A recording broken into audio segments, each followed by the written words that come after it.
Principal Parameswaran ಅವರು ಏನ್ರಿ ನಿಮ್ಮ ಅವತಾರ? ನಮ್ಮ ಬಲಕ್ಕೆ ಯಾಕೆ ಹೊಡಿತಾ ಇದ್ದೀರಿ? ನಿನ್ನ ಮಗನ ಪಾಲಿಗೆ ಯಾವಾಗಲೂ ತರಾಗಿ ಬಂದಿದ್ದೇನೆ. ಶಾಂತಿ ಶಾಂತಿ ಸಮಾಧಾನ ಸಮಾಧಾನ ಶಾಂತಿ ಸಮಾಧಾನದಿಂದ ಇದ್ದಂತ ಕೇಳ್ಬೇಡ್ರಿ. ಇಂಥ ಕೋಟಿಗಳ ಹಾರಾಟ ಹೆಚ್ಚಾಗಿತ್ತು. ವಿಶೇಷಪ್ಪ, ನಿಮ್ಮ ತಮ್ಮನಿಗೆ ಟೀಕೆ ಹೆಚ್ಚಾಗಿದ್ರೆ ಸಾವಿರ 7,000 ಕೊಟ್ಟು ವೇಷ ಬೀದಿ ಕಟ್ಟಿದ್ರೆ ನಿಮ್ಮ ಜನ್ಮ ಸಾರ್ಥಕವಾಗಿತ್ತು. ನೀವು ತಮ್ಮನ ಬಾಳು ಬಂಗಾರು ಅಂತ ಅವನಿಗೆ ಮದುವೆ ಮಾಡಿ ಮನುಷ್ಯರಾಗಿಲ್ಲ, ಮಾರ್ಖಂಡರಾದ್ರಿ. ಅಂತೆ ನಿಮ್ಮ ತಮ್ಮನ ಹೊಟ್ಟೆಯಿಂದ ಹುಟ್ಟಿದ ಈ ನೀಚ ಪುತ್ರ ಇವನೇನಾದ್ರೂ ನನ್ನ ಹೊಟ್ಟೆಯಲ್ಲಿ ಹುಟ್ಟಿದ್ರೆ ಹೊಟ್ಟಿದಾಗ ತಕ್ಕ ಹೆಚ್ಚಿಗೆ ಬಾಧ ವಿಷಯ ಏನಂತ ಅದು ನಾನು ಹೇಳ್ಬೇಕಲ್ಲ.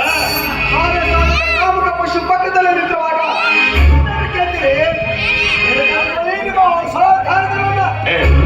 ವಿಷಯ ಏನನ್ನೋದು ನೀನಾದ್ರೂ ತಿಳಿಸಿ ಹೇಳ್ಬಾರ್ದಲ್ಲ? ನನಗೇನು ಗೊತ್ತಿಲ್ಲ ದೊಡ್ಡಪ್ಪ. ಪ್ರಿನ್ಸಿಪಾಲ್ ಸರ್ ಸುಮ್ಮನೆ ಹೊರಡ್ತಾ ಇದ್ದಾರೆ.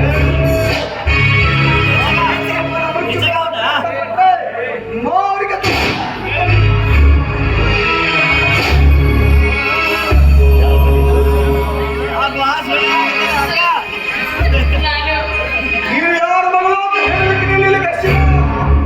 ಈ ನೀಚನಿಂದ ನಿನಗೆ ಆದ ಅನ್ಯಾಯವನ್ನು ಅಷ್ಟೇ ಕಳಿಸು. ಯಾವ್ದ್ರಿ ಈ ಮಗು? ಈ ಮಗು ನೋಡಿದ್ರೆ ನನ್ನ ಕರಳು ಮಿಡಿತಾ ಇದೆ ಅಲ್ರಪ್ಪ. ಹಿರಿಯದು ಏನ್ ಮಾಡುತ್ತೀರಿ? ಹಿರಿಯದು ಏನ್ ಮಾಡುತ್ತೆ? ನಿಮ್ಮ ಮಗನ ಕಾಮ ಪಿಪಾಸಿಗೆ ಬಲಿಯಾಗಿ ರಕ್ತ ಹಂಚಿಕೊಂಡು ಬಂದು ನಿಂತಿದ್ದಾಳಲ್ಲ, ಹಿರಿಯದು ಏನ್ ಮಾಡುತ್ತೆ? ವಿಶೇಷಪ್ಪ, ನಿಮ್ಮ ಮಗ ಮಾಡಿದ ತಪ್ಪಿಗೆ ಈ ಹುಡುಗಿನ ನಿಮ್ಮ ಮನೆ ಸೊಸೆಯಾಗಿ ಮಾಡ್ಕೊಳ್ತೀರೇನ್ರಿ? ವಿಷಯ ಏನಂತ ತಿಳಿಸಲ್ಲ. ಈ ರೀತಿ ಮಾತಾಡಿದ್ರೆ ಏನಂತ ಉತ್ತರ ಕೊಡ್ಬೇಕು ನನಗೆ? ವಿಷಯ ಮುಚ್ಚಲು ಹಾಗಿದ್ರೆ ನಾವು ಯಾಕೆ ಇಲ್ಲಿವರೆಗೆ ಬರ್ತಾ ಇದ್ದೀವಿ? ಏನ್ ಹೇಳ್ತಂತ ನೀನು ಹೇಳು. ಹೇಳು. ನೀನು ಯಾರಿಗೆ ಹೆದರ್ಬೇಕಾಗಿಲ್ಲ, ನಾನಿದ್ದೇನೆ. ಏನಾಯ್ತಂತೆ ನೀನು ಅದು ಹೇಳು. ನಾನು ಹುಟ್ಟಿದ್ಮೇಲೆ ತಂದೆನ ಕಳೆದುಕೊಟ್ಟು ವಿಧವೆ ತಾಯಿ ಆಸರೆಯಲ್ಲಿ ಬೆಳೆದು ಬಂದಾಗ ನನ್ನ ತಾಯಿ ನನ್ನ ಬಹಳ ಚೆಂದ ಇರಲಿ ಅನ್ನೋ ಬಯಕೆಯಿಂದ ಇದೇ ಊರಲ್ಲಿರೋ ಕಾಲೇಜಲ್ಲಿ ನನ್ನ ಅಡ್ಮಿಷನ್ ಮಾಡಿಸಿದ್ರು. ಅದು ದಿನಾಲು ಕಾಲೇಜಲ್ಲಿ ಚುಡಾಯಿಸಿದ ಈ ನಿಮ್ಮ ಮಗ ಭರತ್, ಈ ನಿಮ್ಮ ಮಗ ಭರತ್ ಇವತ್ತು ನನ್ನ ಮನೆಗೆ ಹೋಗ್ಬೇಕು. ನಾನು ಹೇಳ್ತಾ ಇದ್ದ ಶೀಲವನ್ನು ಹಾಳು ಮಾಡ್ಬಿಟ್ಟೆ.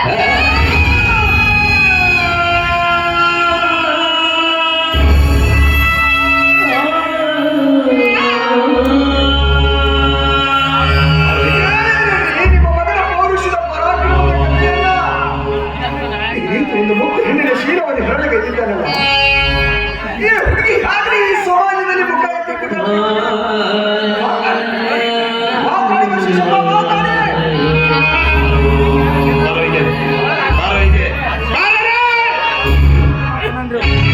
ಹುಡುಗಿ ಹೇಳ್ತಾರೆ ನಿಜೇನ? ಆ ಹುಡುಗಿ ಹೇಳ್ತಾರೆ ನಿಜೇನ?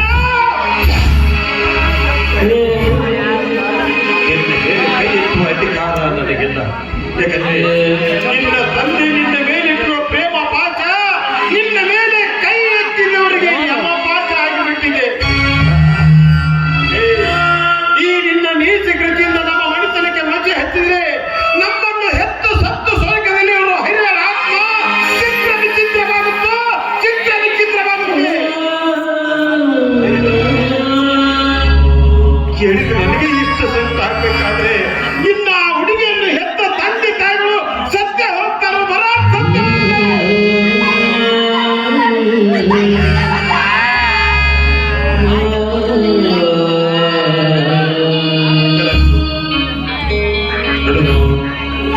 ಈ ನೀಚ ಕೃತಿ ಹಿಂದೆ ನಡೆದಿದ್ದೆ ನಿಜವಾದ್ರೆ ಆ ಹುಡುಗಿಯನ್ನು ಕೈ ಹಿಡಿಕೆ ಮುಟ್ಟಾಗು. ಆ ಹುಡುಗಿಯನ್ನು ಮದುವೆ ಮಾಡ್ಕೋ. ನಿನ್ನ ತಂದೆ ಅಂದ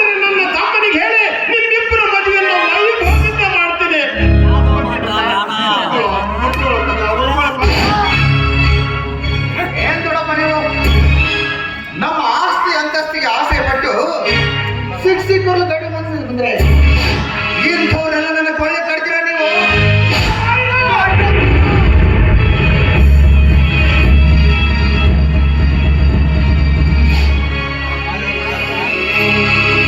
ನನ್ನ ಗಾಡಿ ಬರೋದು ನೀವಿಬ್ರು ಸೇರ್ಕೊಂಡು ಸಿಕ್ಕದೆ ಹೊಡ್ತಾ ಇದ್ರಲ್ಲ, ಹೋಗ್ತೀನಿ ನಮ್ಮ ಡ್ಯಾಡಿನ ಕರ್ಕೊಂಡ್ ಬರ್ತೀನಿ.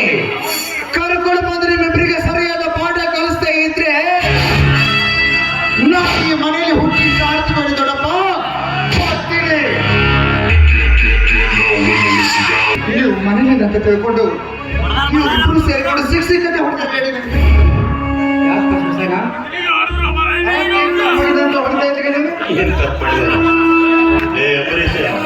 ನಿನ್ನ ಹೆಂಡತಿಯಿಂದ ನೀಚ ಮಗನಿಗೆ ಜನ್ಮ ಕೊಡೋದಕ್ಕಿಂತಲೂ ಸತ್ಯಾಗಿ ಸತ್ತಿದ್ದರೆ ಅವಳ ಜನ್ಮ ಸಾರ್ಥಕವಾಗ್ತಿತ್ತು. ಹಾಗಾದ್ರೆ ಏನೇನ ಈಗ ನಾನು ಹೇಳೋದಕ್ಕೆ ಅಲ್ಲಿ ಪ್ರಿನ್ಸಿಪಾಲ್ ಪರಮೇಶ್ವರನವರು ಅವ್ರನ್ನ ಹೇಳ್ತಾರೆ.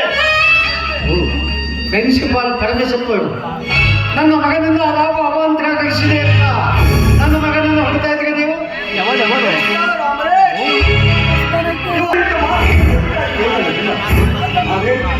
ನಿಮ್ಮ ಪುತ್ರನ ಪ್ರಭಾವದಿಂದ ನಿಮ್ಮ ಮನೆತನಕ್ಕಷ್ಟೇ ಅಲ್ಲ ಇಡೀ ಊರಿಗೆ ಕಡಿದಾಗುತ್ತೆ. ನಾನು ಹೇಗೆ ಹೇಳಿ ಅಂತ ಪ್ರಾದ ನನ್ನ ಮಗ ಏನ್ರಿ ಮಾಡಿದ್ದಾನೆ. ಮಗ ನಮ್ಮ ಮಮಕಾರ ಸಿಕ್ಕಿದ ನಿಮ್ಮ ಮನಸ್ಸನ್ನಷ್ಟು ತೊಳೆದು ನೋಡಿ. ನಿಮಗೆ ಗೊತ್ತಾಗುತ್ತೆ ನಿಮ್ಮ ಮಗನ ಅಪರಾಧ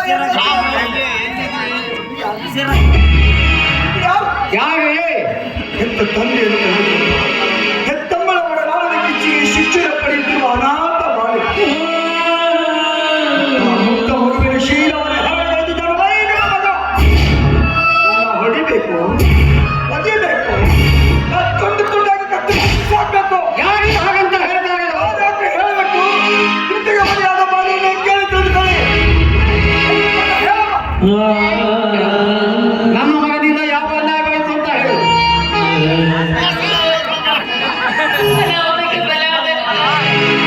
ಪದೇ ಪದೇ ಮಾತನ್ನ ಕೇಳಿ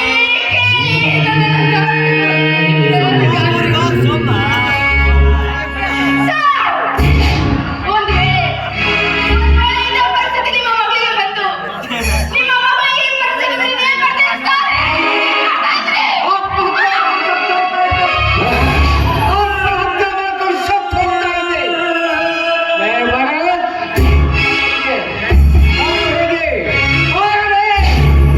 ಅವನಿಗೆ ಹೇಳ್ತಾರೆ ಮಾತು ಸತ್ಯವೇನೋ, ಅವನಿಗೆ ಹೇಳ ಮಾತು ಸತ್ಯವೇನೋ. ಇದೆಲ್ಲ ಸುಳ್ಳು. ಅಪವಾದ ಹೊರಿಸಿ ನನ್ನನ್ನು ಕಾಂಗ್ರೆಸ್ನಿಂದ ಡಿಬಾರ್ ಮಾಡೋಕೆ ಮಾಡಿದ್ದಾರೆ. ಇವರು ಹೇಳಿದಂತೆ ನಾನೇನಾದ್ರೂ ಹೇಳಿದ್ರೆ ಆನ್ ದಿ ಸ್ಪಾಟ್ ಈ ಪ್ರಿನ್ಸಿಪಾಲ್ ಸರ್ನ ನೀವು ಗುಂಡಿಟ್ಟು ಕೊಂದು ಹಾಕ್ತೀರಿ. ಡ್ಯಾಡಿ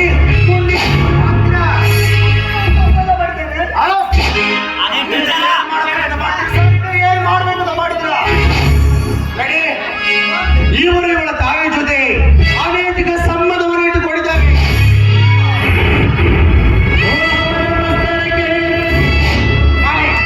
ನಾನೇ ಪ್ರತ್ಯಕ್ಷವಾಗಿ ಕಡಿದ್ರೆ ಇವರ ಪ್ರೇಮ ಸಂಬಂಧವನ್ನ.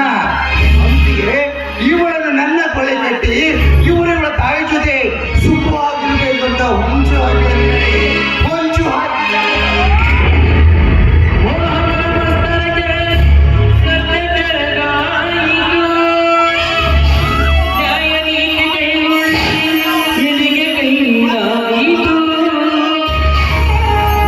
ಕಲಿಯುಗ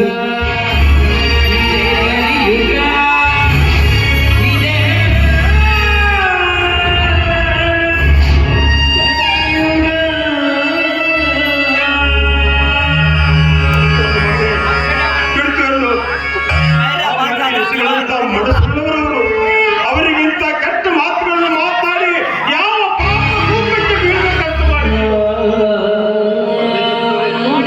ನನ್ನ ಮಗ ಮಾಡಿದ ತಪ್ಪಿಗಾಗಿ ನಾನು ನಿಮ್ಮಲ್ಲಿ ಕೈ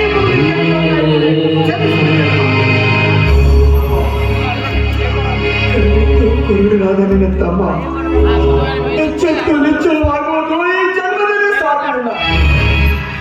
ಮಗನಿಗೆ ಆ ಪ್ರಪಂಚ ಶೂನ್ಯವಾಗಿ ಬಿಟ್ಟಿದೆ. ಇವತ್ತು ನಾವು ಇಲ್ಲೇ ನಿಂತು